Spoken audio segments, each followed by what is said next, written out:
Pavul sir வந்து சொன்னாராம், Vadivel sir தான் நல்லா இருக்கும் அப்படின்னு சொன்னதாக நான் கேள்விப்பட்டேன். அது சொன்ன வார்த்தை எனக்கு வந்து மனசை ரொம்ப நெகிழ வைக்குது. என்னன்னா, எனக்கு எப்படி நீங்கள் எப்படி செய்யோ அது மாதிரி எனக்கு பெரிய லட்சம் லட்சம் கோடி மக்களில் எவ்வளோ பேர் ரசிகர், அதில் அவரும் எனக்கு பெரிய ரசிகர். அவர் என் நேரம் பார்த்தாலும் அப்பா வந்து உங்களை பாடுறா வடிவேல் இப்படி பண்ணுறாரு பாடுறா அப்படின்னு சொல்லுவார். அப்பாவை நானும் எங்கள் ஃபேமிலியெல்லாம் பயங்கர ஃபேன் அவங்களுக்கு இருந்தார். அப்படியே சார் நான் சின்ன பிள்ளைலேருந்து 12வது படிக்கிலேருந்து உங்கள் பார்த்துக்கிட்டேங்க சார், நான் பயங்கர தீவிர ஃபேன் சார் நான் அப்படின்னு மாமன்னே என்கிட்ட ரொம்ப நேரம் சொல்லியிருந்தார். இப்போ இந்த படத்தில் ரொம்ப நெருக்கமாக உட்காந்து பேசக்கூடிய அளவுக்கு இந்த படத்தில் அவர் கூட எனக்கு ஒரு வாய்ப்பு கிடைச்சது.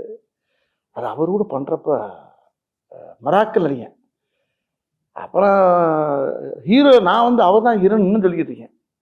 எனக்கு ஹீரோ அவர் தான். இல்ல இதுல இன்னொரு ட்விஸ்ட் இருக்கு. ஒரு கேள்வி அவர்கிட்ட வந்து நான் கேட்டேன், யார் சார் இந்த படத்துல ஹீரோ? ஏன்னா ரெண்டு பேருமே ட்ரெய்லர் பார்க்கும்போது ஈக்குவலா இருக்கு கேரக்டர். எனக்கு ஒரு கன்ஃபியூஷன், யார் சார் இதுல ஹீரோ, நீங்களா இல்ல வடிவேல் சார் அப்படின்னு கேட்கும்போது அவர் சொன்னாரு, இல்லவே இல்லைங்க 100% வடிவேல் சார் தான் ஹீரோ அப்படின்ட்டாரா? என்னன்னா வந்து ஃபஹத் சார் ஹீரோ. அதான் ஒரு கை இந்த கை ரெண்டு கை சேர்ந்து கட்டில தானே சத்தம் கேட்கும்.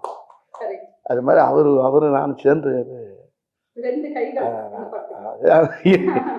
இணைந்த கைகள் இந்த மாதிரி அவர் கூட நடிச்சது எனக்கு பெரிய பாக்கியம் அப்படிதான் நான் நினைக்கிறேன். ஆனா அவர் என்ன நினைக்கிறாரு, என்னை பெருசா சொல்றாரு.